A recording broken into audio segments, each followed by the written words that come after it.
UN Televisión, Universidad Nacional de Colombia, presenta.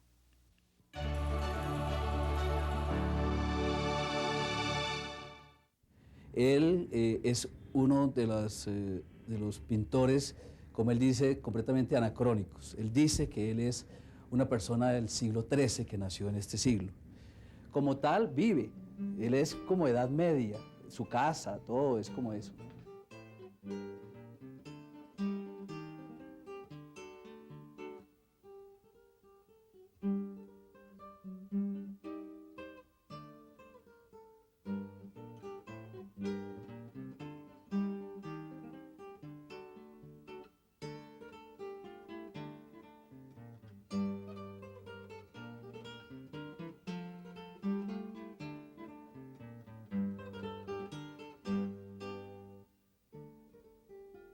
Hace 2 años que murió mi madre.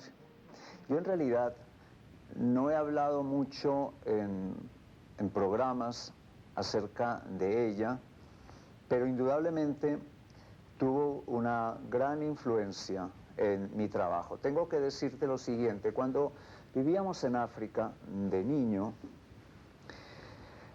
como ya dije antes, no tenía juguetes, pero había un barco encallado enfrente a la casa nuestra, porque la casa nuestra estaba en la playa. Y cuando bajaba la marea, yo me iba a ese barco y trataba de que subiera la marea para quedarme en el barco y que mi madre no me alcanzara y no me pudiera coger, porque ese barco era una especie de juguete. Mi madre, con el tiempo, ella escribía y hacía poesía, con el tiempo hizo de ese barco y ese afán mío de jugar un poco a capitán a los 4 años y medio, hizo de eso una especie de poema. Pero ella me hablaba además de Neira, mi pueblo, en una forma idealizada, jamás real, a tal punto que hoy en día lo que pinto es un poco la memoria de esos recuentos. Y ella, por ejemplo, que era una mujer también muy teatral, hablaba de que hacía teatro y hacían la leyenda de San Jorge y el dragón, con un personaje de Neira, y estas imágenes irreales y prácticamente oníricas se fundían con las imágenes reales de ese pueblo que encontré después cuando volví a Colombia. Y de ahí que mi pintura es eso, las imágenes fantásticas plenamente en el mismo plano con las imágenes reales del pueblo. David Mansur es hoy en día, sin lugar a dudas, uno de los artistas más importantes y más representativos de la plástica contemporánea colombiana, y representa momentos muy importantes nuestros con una pintura que ya quisieran muchos a nivel Colombia y a nivel internacional poder tener esa misma calidad que tiene él, y afortunadamente él, a través de todas sus escuelas y cursos que logró dictar en el taller de David Mansur, fueron muchos los estudiantes y hoy en día pintores que sobresalen en la plástica nacional e internacional gracias a las bases y enseñanzas que pudo darles un maestro como David Mansur. Volví a Bogotá en el año 65 y teniendo en cuenta aquel proceso de equipo que tenía Gabó para hacer su obra, yo también fundé un taller con la mentalidad de equipo, no con la mentalidad de cátedra. Yo siempre pensé que el arte no se puede enseñar y que el arte no se puede poner en programas de enseñanza, que si se quiere descubrir gente con talento, hay que hacerlo en forma de equipo, no con la jerarquía de un individuo dictando, y generalmente dictando sobre una sola propuesta conceptual, lo que es sumamente limitado. Hace mucho tiempo, cuando él tenía todavía su taller, él decidió enseñarle a los alumnos a base de audiovisuales que él mismo hacía, audiovisuales en los cuales alguna vez yo le ayudé un poquito. Eran audiovisuales en que metía a la gente dentro de 4 o 5 pantallas y a través de eso pues presentaba un estilo plástico, una parte de la historia del arte. Yo trabajaba por mi parte, y yo cuando tenía ese taller, yo no trabajaba sino lunes y martes, eso sí, me entregaba de lleno a este equipo de gente maravillosa, pero yo después ya desconectaba el mundo y me iba a mi trabajo. Eso lo hice hasta que dije ya no más, se cerró el taller y entro a mi mundo. Y desde ese momento entré al mundo del silencio, se me acabaron las palabras y hoy en día encontré que las imágenes le ganaron a las palabras.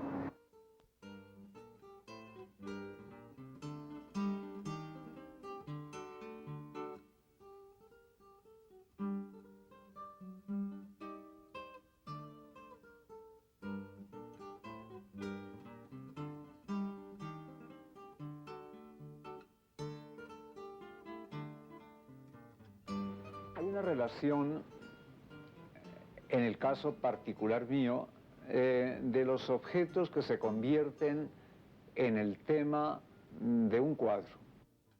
Los objetos se van a convertir como en los personajes de esta especie de cuadro o de boca de telón que son los cuadros que uno hace. Pero estos objetos son lo que o dan el aparente tema inmediato y como tema es la lectura o provocan la lectura más inmediata del cuadro. Hay algo en la pintura que va más allá del tema, que es el trasfondo, que se relaciona con el contenido. Tanto en las imágenes idealizadas, como cuando narro el aspecto de San Jorge y el dragón, como cuando me enfrento a una naturaleza muerta, todos estos objetos de una y otra parte son algo así como un micromundo en donde uno explora, un más allá que no está propiamente en el objeto mismo. Por ejemplo, cuando yo uso un laúd o una trompeta o una copa o cualquier objeto inmediato al cual me acerco y lo considero, me acerco a él como a una naturaleza en silencio, esos objetos pierden su significado inmediato y van adquiriendo una dimensión absolutamente distinta que parece dialogar más con mi subconsciente y proyectarse más al subconsciente del que ve. Y ahí es donde entra el gran problema de cómo resolver, tanto por luz, por color y por composición, esos cuadros. Yo creo que soy uno de los pocos colombianos que se da el lujo de haber visto pintar a Mansur durante 20 o 25 años. Uno, por ejemplo, ve un cuadro de Mansur realizado dentro de una sobriedad y de una precisión, pero la mayoría de la gente no saben lo que Mansur pelea con el dibujo, ¿no? Que es casi un guerrero con el dibujo y con los colores, ¿no? Yo lo he visto borrar un cuadro 4 o 5 veces, un dibujo, hasta que le sale, ¿no? Porque es uno de los pintores que más amorosamente pinta. Mansur, por ejemplo, un bodegón de esos monumentales que hace, demora mucho tiempo haciéndolo. La gente cree que es cosa de 2 meses, 3. Yo lo he visto que demora haciendo un bodegón de esos 2 años, ¿no? Por eso la obra de él está de escasa, porque es un pintor que trabaja centímetro a centímetro la obra plástica. El dibujo no es exactamente un paso hacia la pintura. El dibujo en sí es el final de cualquier forma pensada por un pintor, un artista. Por eso la importancia del concepto dibujo, que es el que encierra en sí el pensamiento del artista. Yo creo que la obra podría muchas veces terminar en el dibujo mismo. Ahora, el dibujo tiene muchos matices y muchas maneras de ser interpretado. Por ejemplo, el dibujo no significa representar, el dibujo no tiene que narrar. Muchas veces, y como lo hay en artistas muy admirables, el dibujo puede ser abstracto, pero la sensibilidad del contacto con la mano, la rapidez y la ligación del dibujo con el pensamiento es definitiva. Los chinos tenían, por ejemplo, el don de plasmar inclusive el gesto que producía cualquier imagen en signos tan sintéticos que era la esencia de la abstracción. Cuando pasaba un pájaro volando, la mano volaba como el pájaro y aquella huella que dejaba en el lienzo era suficiente para decir pájaro volando, aunque no se viera pájaro, ni se viera vuelo, ni se viera suelo. Pero en estas modalidades del dibujo está también el representacional, que es el que yo uso, y entonces el dibujo debe ser además rápido, porque el dibujo está ligado al concepto del pensamiento y este es muy fugaz, por lo tanto la mano tiene que ser también fugaz.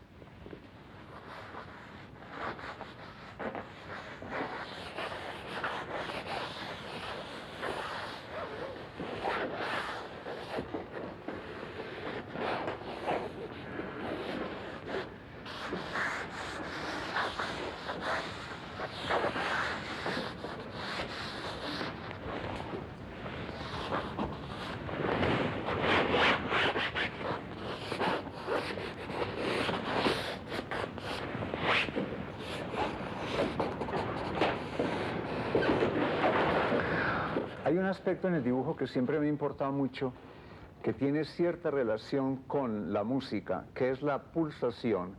La pulsación va a repercutir en la riqueza tonal del dibujo, en donde la presión de la mano va a tener una relación con el ritmo de la imagen y con el impacto tonal de esa imagen también. Muchas veces, en muchos artistas, por ejemplo, en el mismo Bacon, en Baskin, uno ve que el cuadro está concebido básicamente como dibujo a través de esta riqueza de pulsaciones, y por ejemplo muchas veces uno se queda más con el dibujo de ciertos artistas que con la pintura.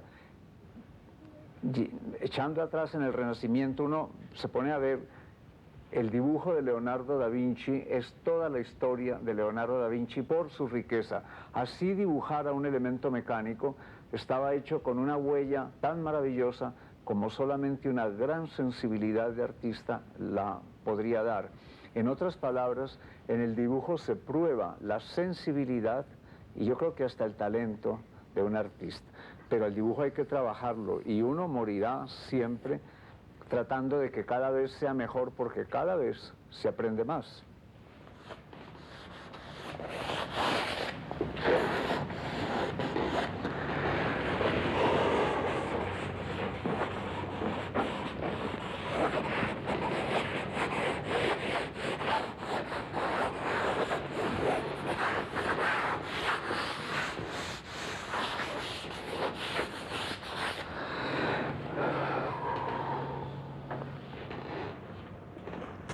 Bueno.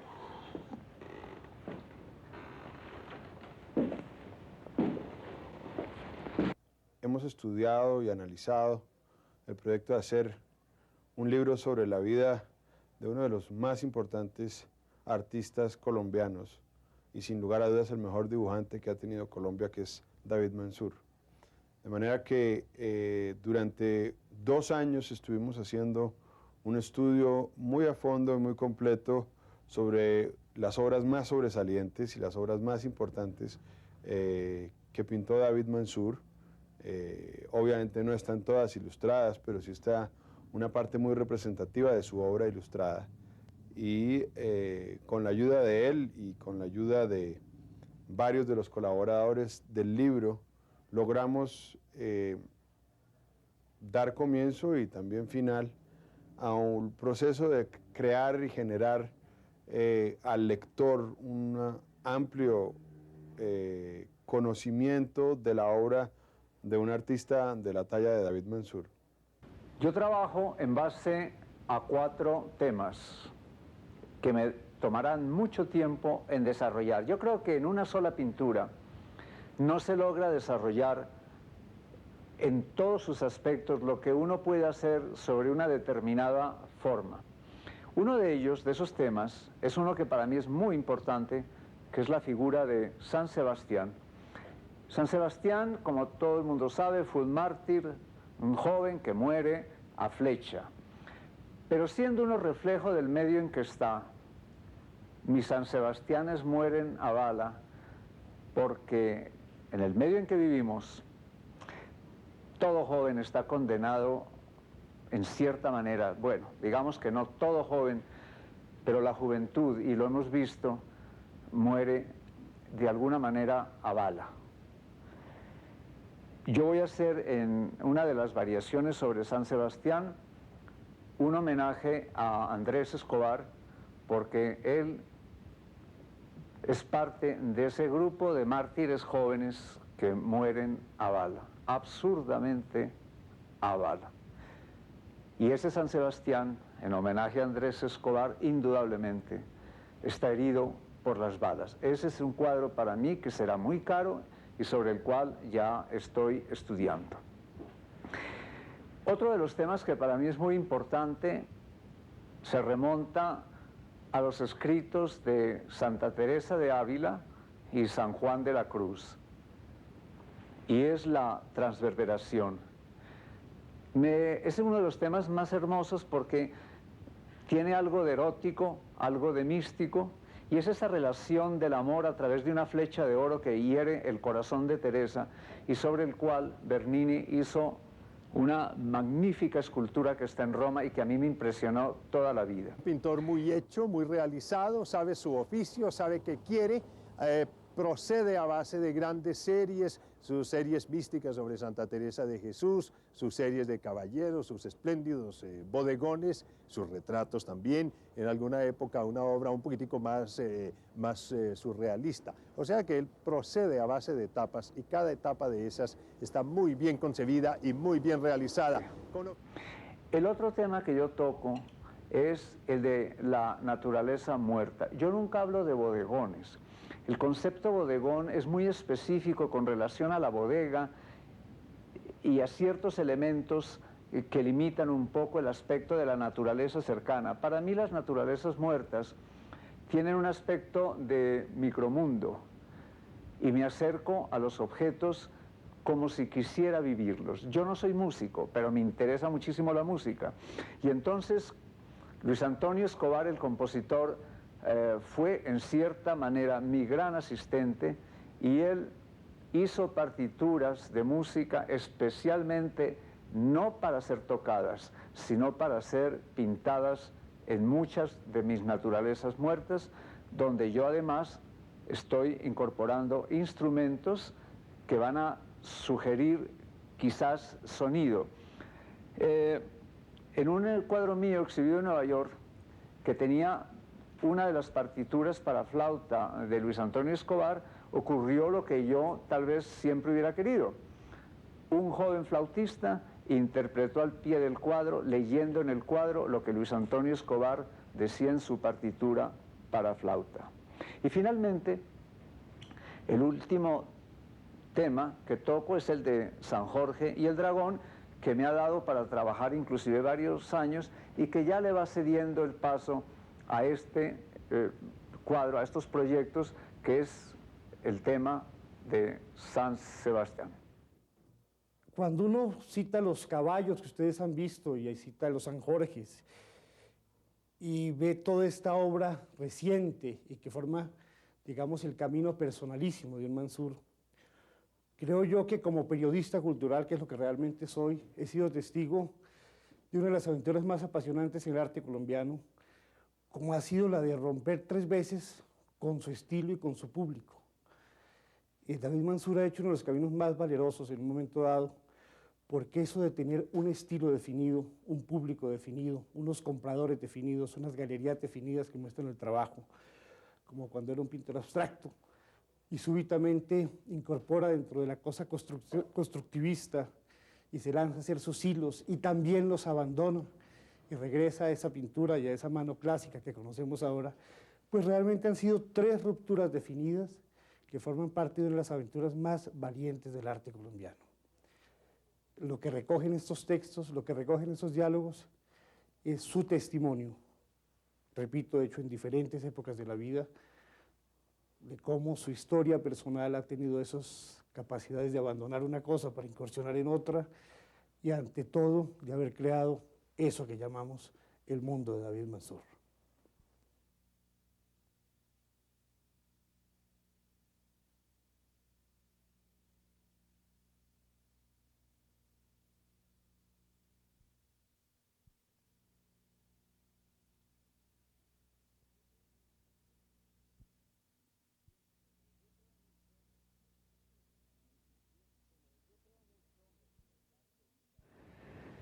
Yo creo mucho, y siempre lo he hecho como parte de mi trabajo, el mirar la historia del arte, mirar el pasado.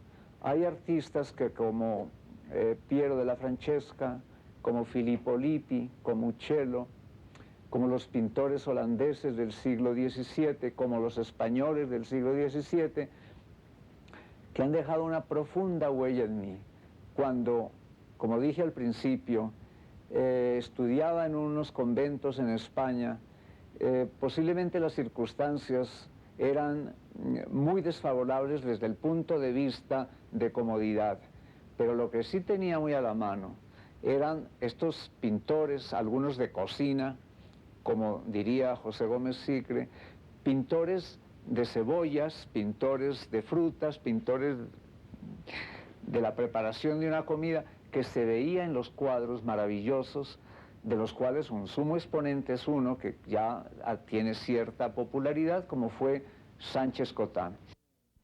Yo empecé a trabajar con él en el proyecto de La Casa del Unicornio, que es un trabajo de tesis basado en los tapices medievales que están en los claustros de Nueva York. Trabajé en ese proyecto durante 4 años y medio, y fue donde él puso a prueba la habilidad mía hacia ese tipo de trabajo. Y ese fue un trabajo de 4 años y medio que por fin se terminó en el año 1992, el 8 de junio. Y este trabajo estuvo expuesto en el Museo de Arte Moderno y fue exhibido en distintos lugares. Estoy vistiendo ya el unicornio. Como ven, ya llevo esta parte superior de la cabeza. ¿Puedes poner la cámara? Sí, señor. Estoy cubriendo todo el cuerpo. Ah, sí, Mira. ya lo veo. Toda esta parte. Está muy, muy bien hecha la línea. Ahora sí, estoy muy contento. Es una línea perfecta, parece tejido. Aquí la podemos ir viendo en este paneo poco a poco. Y la mano trabajando. Bueno, pero no se olvide del relleno interno de la línea del ojo, que está un poco fuerte. Sí, sí. Luego viene la opción de edificar este estudio. Yo lo diseñé, lo planeé, lo edifiqué en virtud de que a mí únicamente me entregaron la obra gris, o sea, las paredes en este edificio. Entonces yo diseñé, de acuerdo a las necesidades de David, las distintas áreas de grabado, la área del óleo que es aquí, la área del pastel que es en aquel extremo del estudio. Luego el diseño obedece un poquito al estilo de nuestras casas republicanas, antioqueñas y caldenses, pues porque es un detalle que nos pertenece de muchas formas. Le doy mucha importancia a la agudeza del dibujo, mucha importancia a la luz y a la sombra, y esto da una aparente tridimensionalidad de la forma. Y entonces, esto lo hago en circunstancias de luz muy fuerte, pero debe ser, a la hora de exhibirlo, o de verlo, o de donde se tenga, debe ser iluminado con una luz muy baja, tan baja casi como lo equivalente a unas 20 velas, algo así. Es cuando mejor se ve el trabajo que yo hago. Tal vez por aquello de que no solamente es color, sino que también está ese otro aspecto que me importa mucho, que es la luz y la sombra, al punto de que a veces es más importante ese sentido de golpe de luz que el color mismo. Cuando yo lo comparo con Peto, Peto es un pintor, Pito pronuncian los americanos, de origen italiano, de fin de siglo pasado. Y lo que hace Pito es una especie de gran naturaleza muerta norteamericana, con libros, con artefactos, con instrumentos diversos, con muebles de la vida americana. Y cuando yo lo comparé con Pito, a David le gustó mucho y me dijo, Marta Traba me había dicho eso en 1960, de manera que a mí me complace mucho saber que coincidí con una crítica e historiadora tan importante en forma completamente espontánea, y eso no quedó en mi breve nota sobre David, pero aprovecho este programa de ustedes para recordar que nuestro Peto es David Mansur.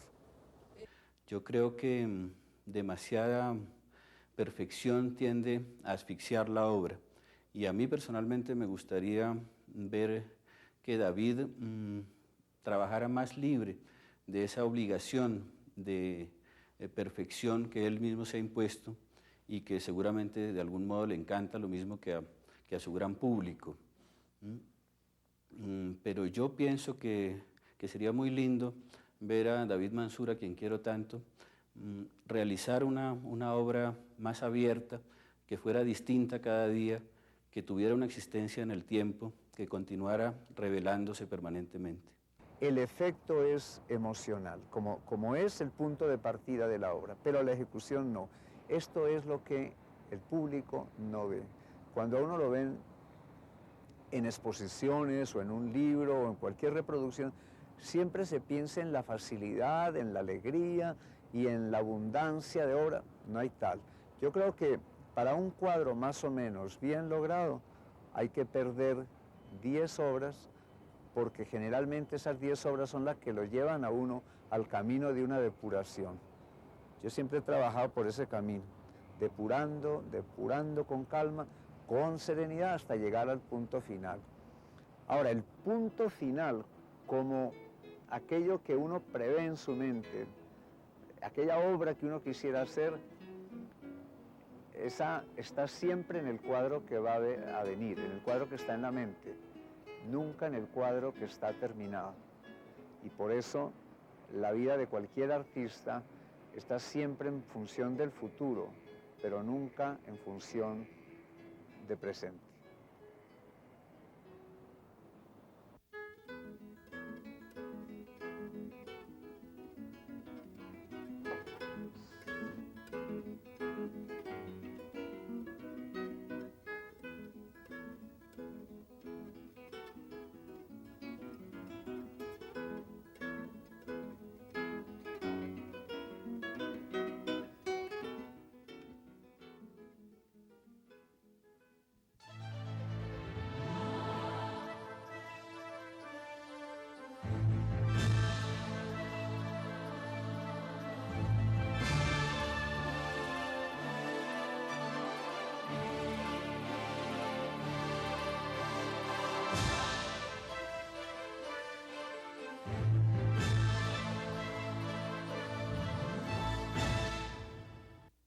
UN Televisión, Universidad Nacional de Colombia, presentó el anterior programa.